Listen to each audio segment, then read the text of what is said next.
Olá, olá, meu povo. Bom dia, boa tarde, boa noite, né? Depende da hora que você está a assistir. Estamos começando em mais um culto no lar, agora em uma única plataforma. Vamos lá começar? Vou cantar uma musiquinha rápido para a gente já fazer a prece. Amor, amor, amor, amor.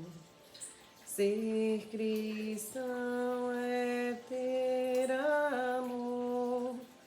Ama seu próximo como Deus te ama. Deus é amor.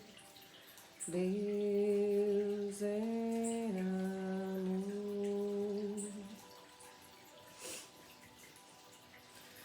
Elevando nosso pensamento ao nosso Mestre Jesus, vamos agora agradecer a oportunidade do estudo, do aprendizado, do entendimento, a oportunidade de ter saúde, Mestre, para levantar, começar um novo dia, para receber a luz do sol em nosso rosto, sentir a brisa, perceber a vida ao nosso redor e encher o nosso coração de gratidão, que é o combustível, Pai, que nos motiva a continuar caminhando, a continuar tentando crescer, a continuar tentando melhorar a nossa moral, fazer a nossa reforma íntima.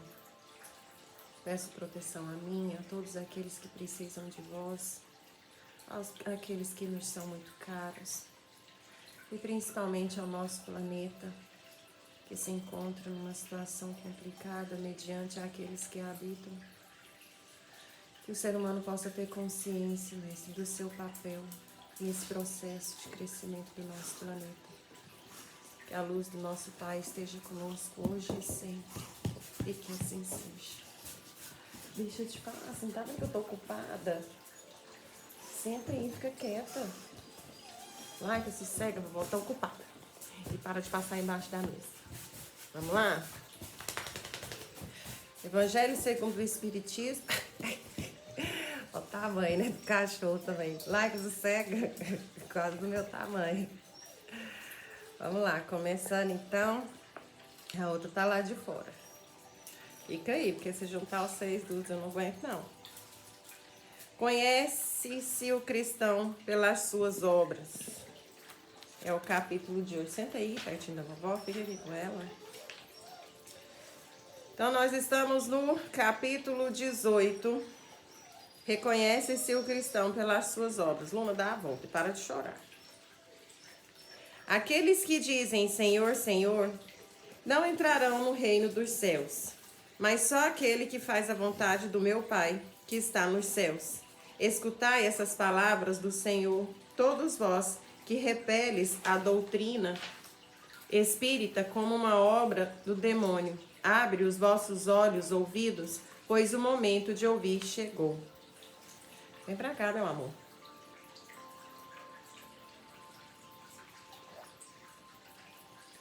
Basta trajar a libré do Senhor para ser um fiel servidor? Basta dizer, eu sou cristão, para seguir o Cristo? Laica, sossega? Procurai os verdadeiros cristãos, e vós os reconhecereis por suas obras. Uma árvore boa não pode produzir maus frutos, nem uma árvore má produzir bons frutos. Toda árvore que não produz bons frutos é cortada e lançada ao fogo. Eis as palavras do Mestre, discípulo do Cristo, compreendei-as bem. Quais são os frutos que deve produzir a árvore do cristianismo, árvore poderosa, cujos ramos espessos cobrem com a sua sombra uma parte do mundo, mas que ainda não abrigam todos aqueles que devem se reunir ao seu redor? Os frutos da árvore de vida são os frutos de vida, de esperança e de fé. O cristianismo, tal como o fez durante muitos séculos, prega sempre essas divinas virtudes. Procura espalhar os seus frutos, mas quão poucos os colhem. A árvore é sempre boa, mas os jardineiros são maus. Eles quiseram conformá-la à sua ideia, quiseram modelá-la segundo as suas necessidades. Eles a cortaram, diminuíram-na, multiplicaram-na. Seus ramos estéreis não produzem maus frutos, pois nada mais produzem. O viajor sedento que se detém sob uma sombra para procurar o fruto da esperança que deve lhe restituir a força e a coragem, não distingue senão ramos infecundos, fazendo pressentir a tempestade. Em vão ele procura o fruto de vida na árvore de vida. As folhas caem secas, a mão do homem, de tanto manejá-las, queimou-as. Abre, pois, os vossos ouvidos e os vossos corações, meus bem-amados. Cultivai essa árvore de vida, cujos frutos dão a vida eterna. Aquele que a plantou vos convida a cuidá-la com amor, e a vereis produzir ainda com abundância seus frutos divinos. Deixai-a tal como o Cristo vô-la deu. Não a mutileis. Sua sombra imensa quer se estender sobre o universo. Não encurteis seus ramos. Seus frutos benfazejos caem em abundância para sustentar o viajor, sendo que quer atingir o objetivo. Não os colheis esses frutos para os guardar e os deixar apodrecer, a fim de que não sirvam a ninguém. Há muitos chamados e poucos os escolhidos. Há assambarcadores do pão de vida, como os há frequentemente para o pão material. Não vos enfileireis entre eles. A árvore que produz bons frutos deve distribuí-los para todos, e depois procurar aqueles que estão sedentos. Conduzi-os sob os ramos da árvore e divida com eles o abrigo que ela vos oferece. Não se colhem uvas dos espinheiros. Meus irmãos, distanciai-vos, pois, daqueles que vos chamam para vos apresentar as dificuldades do caminho, e segue aqueles que vos conduzem à sombra da árvore de vida. O divino Salvador, o justo por excelência, disse as suas palavras: não passarão. Aqueles que me dizem, Senhor, Senhor, não entrarão todos no reino dos céus, mas só aqueles que fazem a vontade do meu Pai, que está nos céus. Que o Senhor de bênçãos vos abençoe, que o Deus de luz vos ilumine, que a árvore de vida derrame sobre vós seus frutos com abundância. Crede e orai. Simão Bordeaux, 1863. E na semana que vem nós vamos estudar o capítulo 19. A fé transporta montanhas. Eu acho e vejo, né? Eu não acho, não, eu vejo muitas pessoas se perdendo porque distorce, né, o que é ser cristão. Eu não vou falar das outras religiões, vou falar só da filosofia que eu sigo, porque é o campo que eu assisto, né? É onde eu vejo as coisas acontecendo. O espírita, ele no começo, ele foi muito humilhado, muito tirado, muito julgado, né? Por ser uma coisa nova, ninguém conhecia, num campo que ninguém explorava, que era muito malquisto, que era maldito, era visto como coisa do demônio. E depois que o espiritismo ele conseguiu ocupar o seu espaço, mesmo que ele seja bem pequenininho, eu vejo que os meus colegas de filosofia, eles se perderam. E eles se perderam completamente.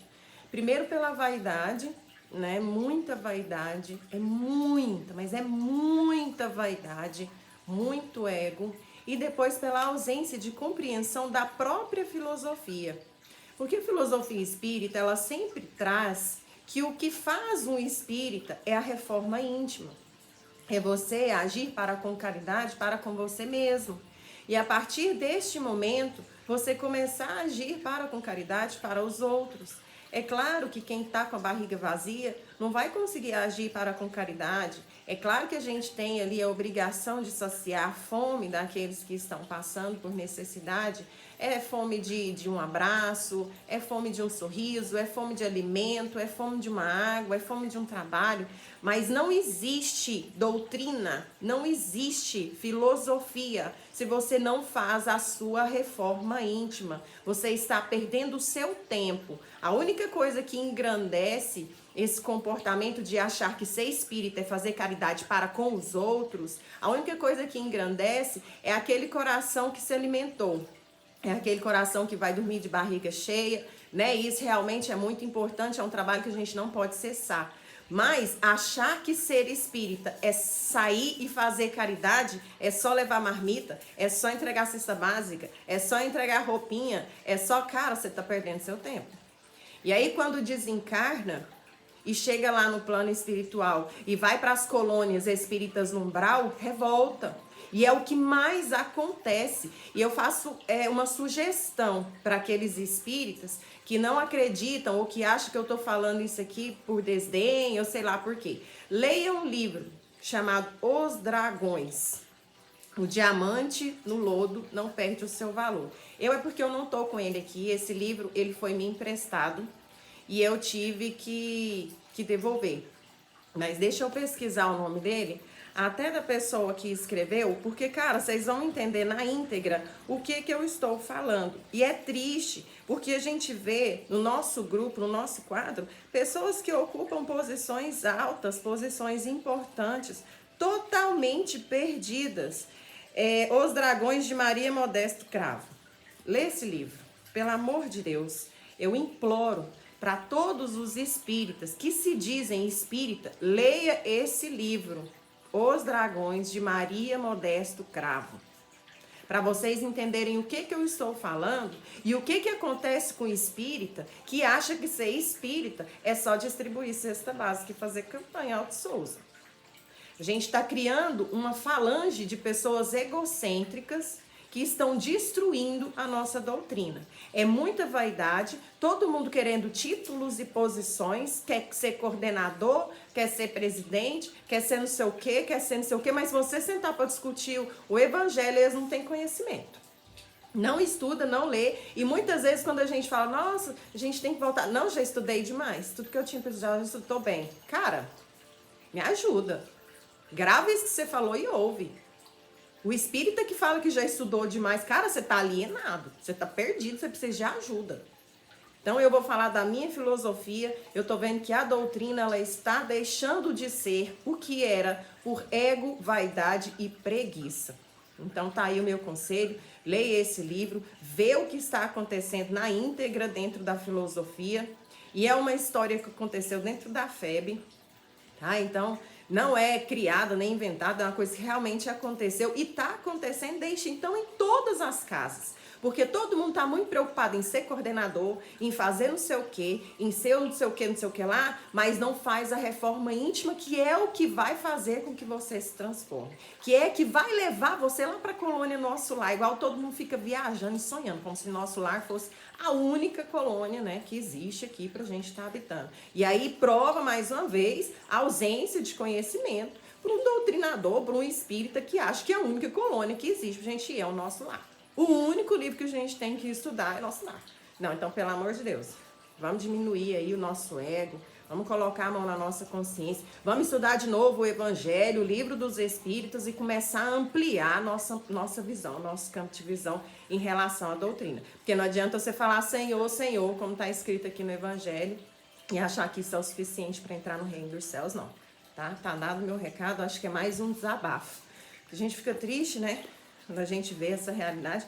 E aí, mais triste ainda, você vê um amigo que acha que sabe muito querer falar, chega lá na frente e fala uma coisa tão rasa, que a gente fica até sem graça de falar, cara, tá bom, isso aí a gente estudou quando a gente fez o Mobral lá atrás, a gente já estava na frente. Por quê? Não estuda, né? Não estuda, não aprende, não tem humildade, não consegue olhar para o outro com paciência, com carinho, é só disputa, rixa e títulos. O que está destruindo o espiritismo é a necessidade de títulos. Vamos lá, então? Livro 3, capítulo 8. Lei do progresso. Influência dos espíritos sobre o progresso. Pergunta de número 798. O espiritismo torna-se-á uma crença popular ou ficará circunscrito a algumas pessoas?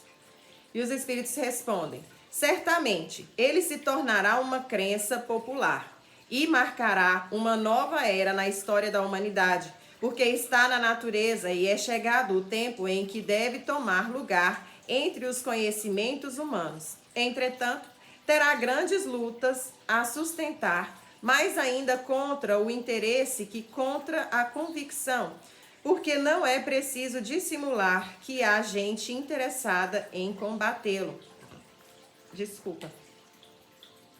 Uns por amor, outros por causas inteiramente materiais.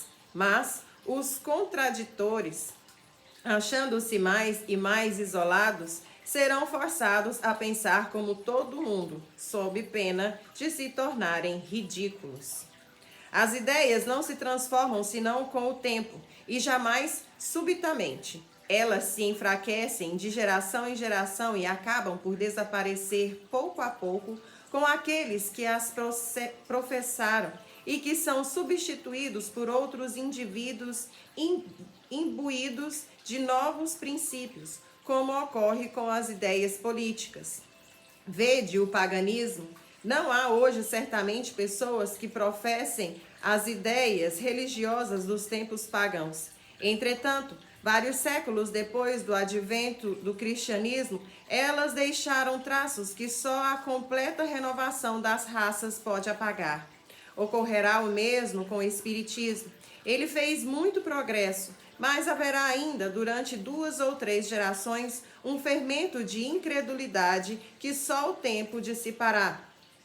Todavia, sua marcha será mais rápida que a do cristianismo, pois é o próprio cristianismo que lhe abre os caminhos e sobre o qual ele se apoia. O cristianismo tinha o que destruir. O espiritismo só tem que edificar. Questão de número 799. De que maneira o espiritismo pode contribuir para o progresso?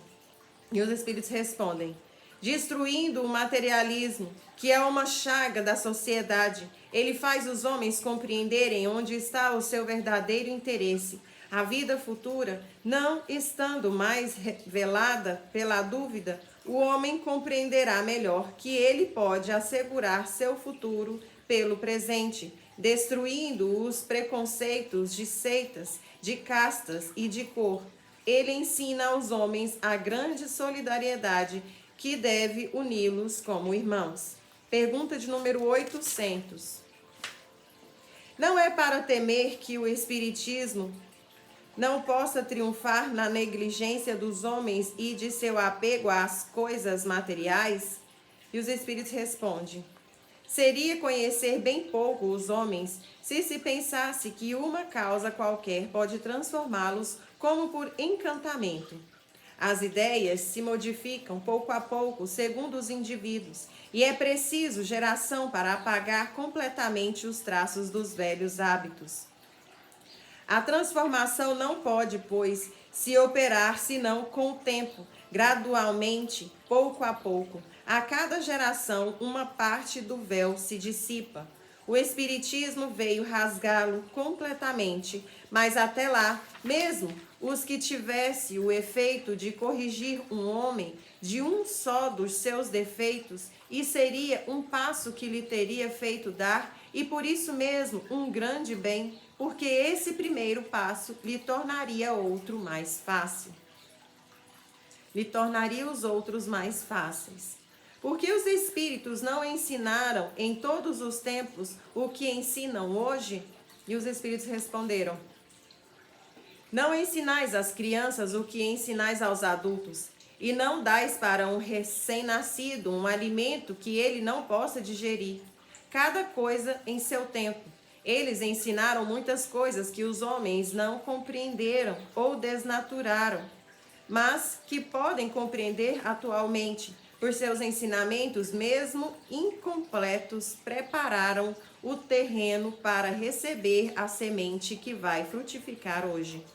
Visto que o Espiritismo deve marcar um progresso na humanidade, pergunta de número 802, por que os espíritos não aceleram esse progresso com manifestações tão gerais e tão patentes que a convicção será levada aos mais incrédulos? E os espíritos respondem: quereríeis milagres, mas Deus os espalha e mancheias. Quereríeis um milagre, mas Deus os espalha a mancheias sob vossos passos, e tendes ainda homens que o renegam. O próprio Cristo convenceu seus contemporâneos pelos prodígios que realizou. Não deves hoje homens negarem os fatos mais patentes que se passam sob seus olhos?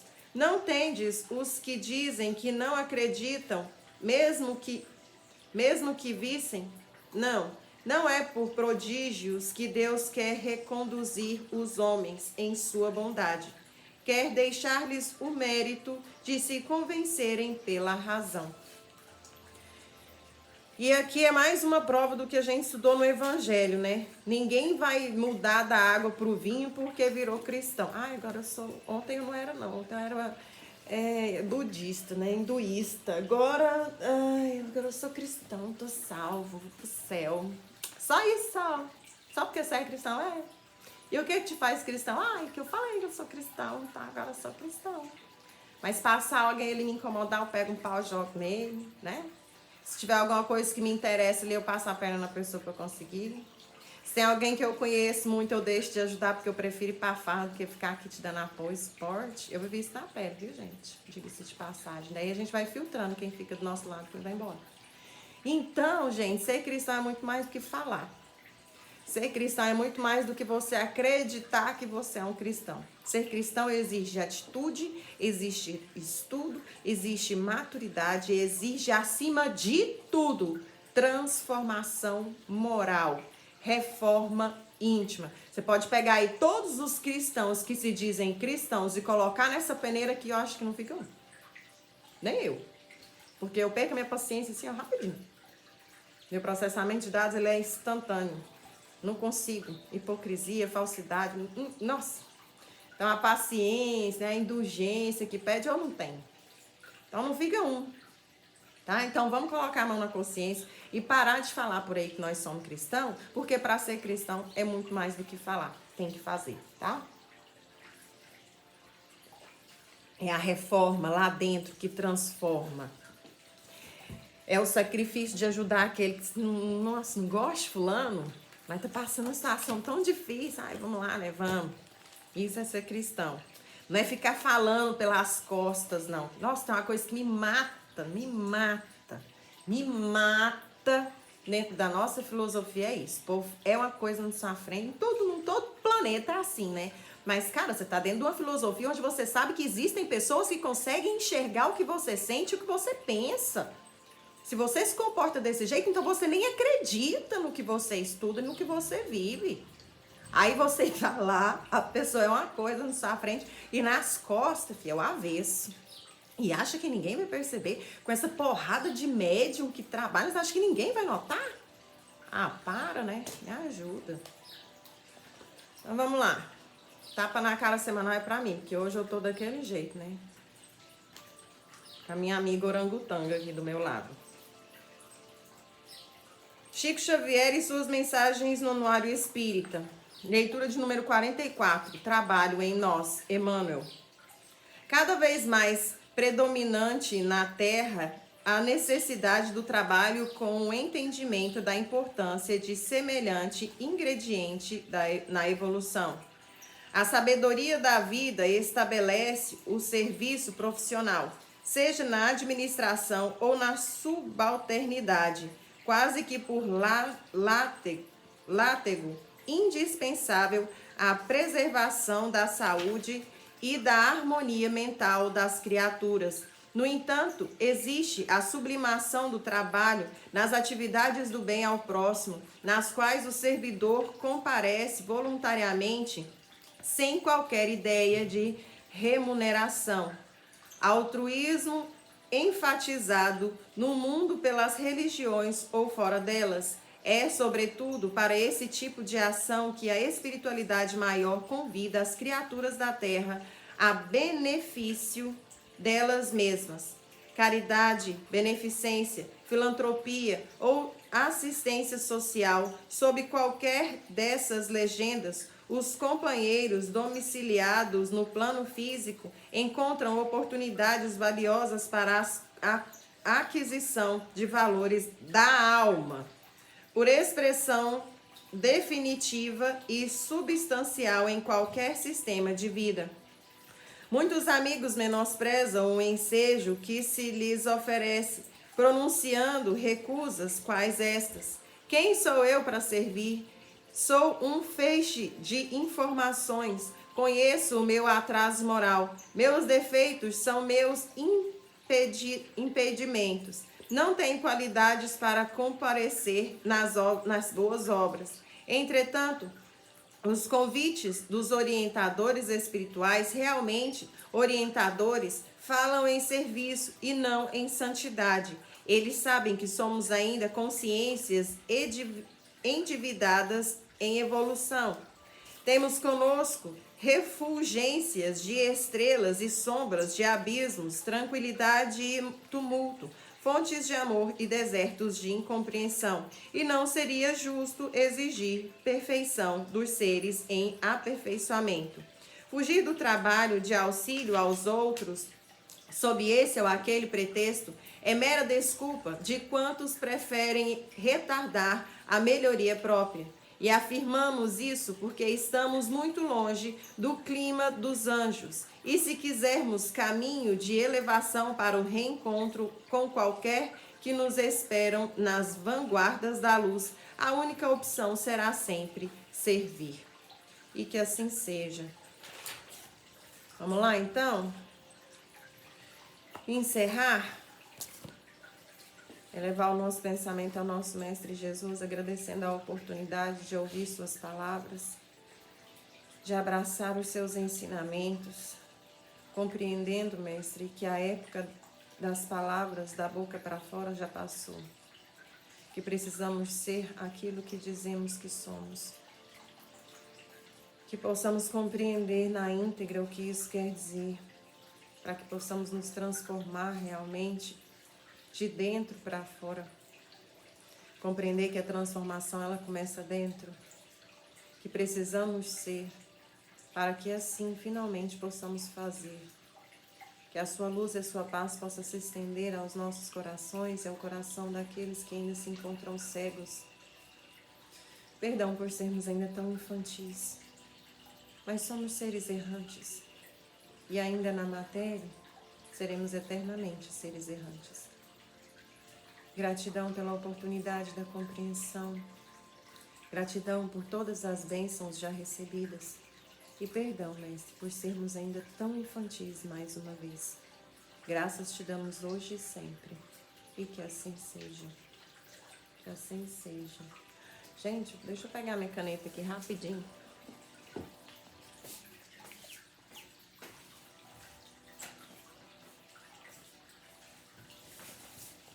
Fazer minhas marcações aqui, porque senão na semana que vem eu fico toda perdida.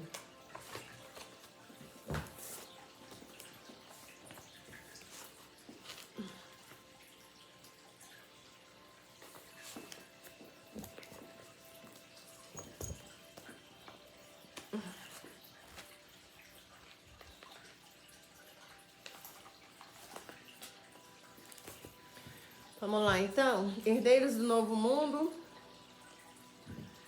Espírito Lúcius, André Luiz Roriz.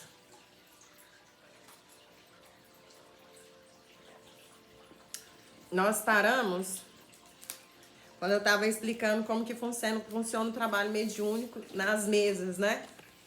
A passividade, como que é feita, para que ela é feita, né? O efeito que ela causa, quem que ela ajuda. Então, a gente já explicou tudo isso na semana passada. Então, quem não viu, corre lá e dá uma olhada, né? Como que funciona o trabalho na mesa mediúnica no kardecismo. Então, vamos lá, continuando. Assim, Imensos veículos espirituais faziam fila em ponto determinado na atividade de deslocamento de tais necessitados, os necessitados que são levados para atendimento. Agrupados segundo suas necessidades e objetivos, no incessante vai e vem durante as 24 horas do dia. Tais serviços eram tão intensos que uma área específica da instituição espiritual se organizava para atender a todas as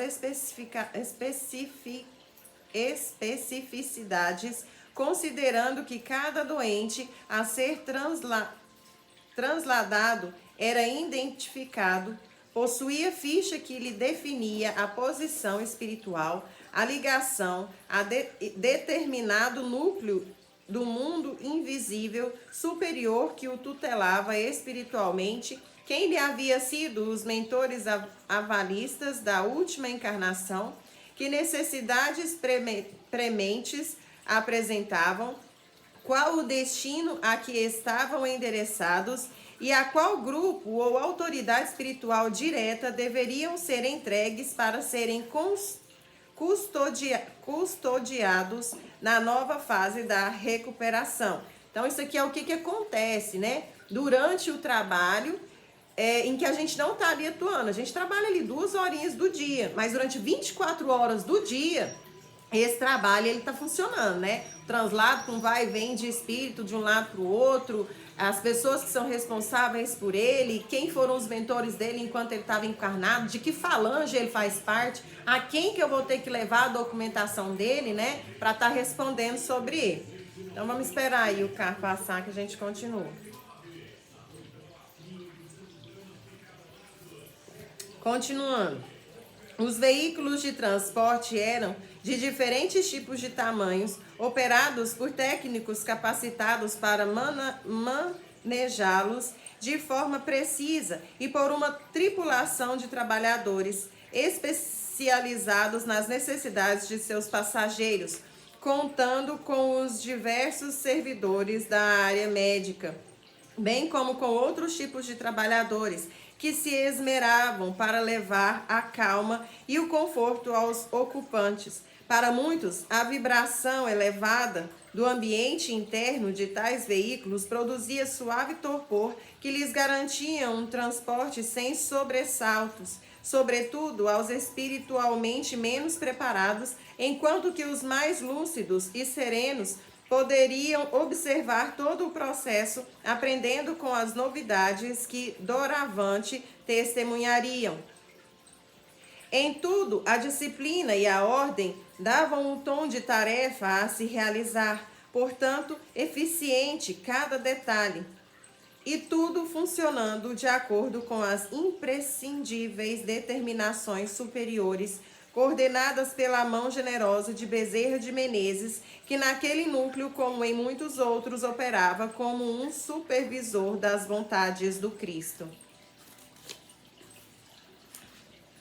Naturalmente, que nem todas as instituições espíritas existentes na superfície da Terra haviam conseguido atingir um tal grau de eficiência nas tarefas desenvolvidas. No entanto, se isso não acontecia, não era por falta de apoio dos espíritos amigos que tanto se esmeravam para conseguir melhorar as condições do atendimento. Invariavelmente, todas as vezes em que não se logra a eficiência maior dos serviços, isso se deve às deficiências da equipagem encarnada, trabalhadores preguiçosos ou indóceis, imaturos, vaidosos, disputadores e discutidores, atormentados por cargos orgulhosos e falsos, dificultando a harmonia vibratória do ambiente e, por tais motivos, transformando-se em pedras de tropeço para a melhor eficiência dos atendimentos, né?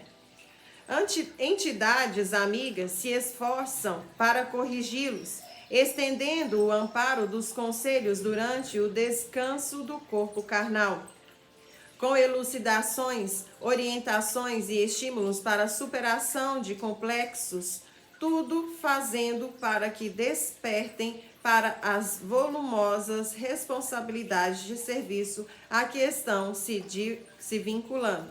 E quando todas estas medidas não são suficientes para modificar o panorama interno da instituição, cuja taxa de conflitos mentais venha a prejudicar a qualidade dos atendimentos espirituais em decorrência da rebeldia ou da invigilância mental de alguns de seus trabalhadores, os espíritos amigos tratam de afastá-los da obra de maneira sutil e espontânea, de forma que, levando embora seus descontentamentos, dali também retiram a fonte de desequilíbrio, deixando de ser torpedos humanos a serviço de entidades inferiores que visam prejudicar a obra do Cristo que lá se realiza. Somente após o afastamento dos rebeldes, dos insinceros, dos viciosos, perniciosos elementos para o avanço da tarefa, é que os dirigentes espirituais podem promover a aceleração das atividades dentro dos rumos previstos. Enquanto não se logra tal reforma, a instituição patina na mesmice e na falta de idealismo vivo, estagnando-se e não conseguindo ser a ferramenta para a qual se fizera realidade entre os homens. Essa é, queridos e queridas leitores, a explicação do porquê que inúmeras casas espíritas não conseguirem sair do mesmo patamar em que se estão há anos, presas de um imobilismo e de uma falta de riqueza espiritual, envoltas sempre em disputas internas de vaidade e de poder, o que as aproxima muito das organizações políticas terrenais, afastadas do idealismo cristão. Ali, portanto, os primeiros necessitados e sofredores a que a instituição precisará atender são os seus próprios trabalhadores e dirigentes que, indiferentes às verdades do Espírito, se comparam aos cegos condutores de cegos. E aqui a gente encerra o capítulo 5 do livro Herdeiros do Novo Mundo. E vamos começar o capítulo 6, os trabalhadores da casa espírita, parábola dos talentos. Mateus capítulo 25, versículo de 14 a 30. Só que aí nós vamos começar na semana que vem, ok? Tá vendo tanto que é sério essa questão da vaidade? De eu querer ser reconhecido, todo mundo tem que me conhecer. Todo mundo tem que saber que eu tô lá, eu quero ser o coordenador, eu quero dirigir, eu quero fazer não sei o quê, eu quero fazer não sei o quê. Se vocês soubessem o quão responsável tem que ser a pessoa que assume esses títulos, vocês iam ficar felizes. Vocês iam ficar felizes e passar e ninguém perceber que você existe. Ninguém saber quem você é, de onde você veio, para que você serve. Você é um mísero aprendiz, estou aqui só para aprender. Não sei de nada, não conheço ninguém, trato todo mundo bem, precisar de mim eu tô aí, mas eu tô aprendendo, porque muito será cobrado aqui, muito foi dado, tá? Abre o olho, vaidade pode custar caro. Gente, a gente encerra por aqui, beijo no coração de vocês, até semana que vem, se cuida, que o Papai do Céu possa acompanhá-los a semana toda, tá bom? Beijo, beijo, até a próxima, tchau, tchau.